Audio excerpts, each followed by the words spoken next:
Nashik police आयुक्तालयातील crime unit क्रमांक 2 चे वरिष्ठ पोलीस निरीक्षक विद्यासागर श्रीमानवार आणि टीमचा नाशिक रोड देवळाली व्यापारी बँकेतर्फे सत्कार करण्यात आला।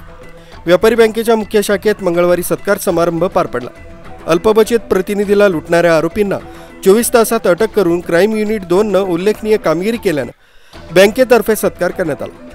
बुधवारी रात्री 11:15च्या सुमारास जेल रोड परिसरातील कोठारी कन्या शाळेजवळ नाशिक रोड देवळाली व्यापारी बँकेचे अल्पबचत प्रतिनिधी जितेंद्र बबनराव लोहारकर दररोज परिसरातील व्यापाऱ्यांचे पैसे जमा झालेले कलेक्शन गोळा करून घरी जात असताना 14 जणांनी अडवून सशस्त्र हल्ला करून लोहारकर यांच्याकडील सुमारे 1,05,000 रुपयांची रोकड लंपास करून पळून गेले होते।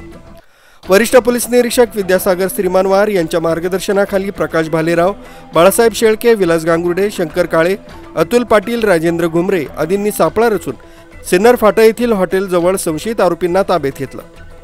क्राईम युनिट क्रमांक 2 च्या कामगिरीबद्दल व्यापारी बँकेतर्फे वरिष्ठ पोलीस निरीक्षक विद्यासागर श्रीमानवार, सहाय्यक पोलीस उपनिरीक्षक विलास गांगुर्डे, प्रकाश भालेराव, बाळासाहेब शेळके, शंकर काळे, अतुल पाटील, राजेंद्र घुमरे यांचा पुष्पगुच्छ देऊन सत्कार केला। परिसरात गुन्हेगारी प्रवृत्ती वाढत आहे, त्यावर आळा नाशिक पोलिसांतर्फे घालण्यात येईल असा विश्वास नाशिक रोड देवळाली व्यापारी बँकेचे चेअरमन दत्ता गायकवाड यांनी व्यक्त केला।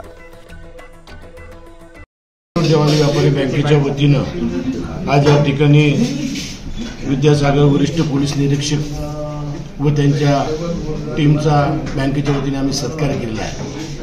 तो सत्कार घेण्यामागचा हेतू एवढाच आहे की नाशिक रोड देवळाली व्यापारी बँकेचे अल्पबचत प्रतिनिधी श्री जितेंद्र बबनराव लोहारकर हे भरणा करून नाशिक रोडला येत असताना कोठारी कन्या शाळेमध्ये काही अज्ञात चोरट्यांनी त्यांना गाठलं, त्यांना मारहाण केली आणि 1,05,000ची अमाऊंट त्याच्याकडून घेऊन पळून गेले।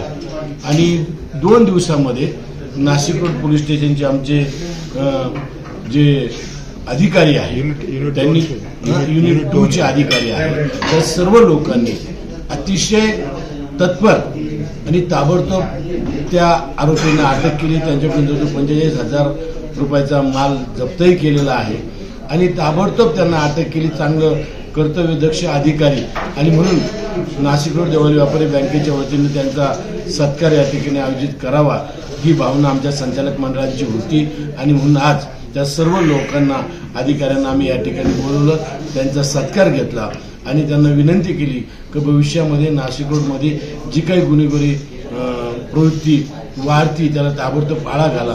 आणि मला निश्चितपणे खात्री आहे की त्यांच्या भाषणातून त्यांनी सांगितलं की अशा अनेक कारवाया आम्ही त्या ठिकाणी केलेल्या आहेत आणि भविष्यात देखील आम्ही त्या कारवाई करत राहू आणि नाशिकमध्ये शांतता प्रस्थापित राखण्यासाठी प्रयत्न करू आणि म्हणून मी त्यांचे मनपूर्वक आभार मानतो। यावेळी निवृत्ती अरिंगळे, मनोहर कोरडे, रमेश धोंगडे, रामदास सदाफुले, नितीन खोले, सुधाकर जाधव यासह बँकेचे कर्मचारी उपस्थित होते। मुख्य संचालक रवींद्र जाधव, लोकराज्य न्यूज, नाशिक रोड।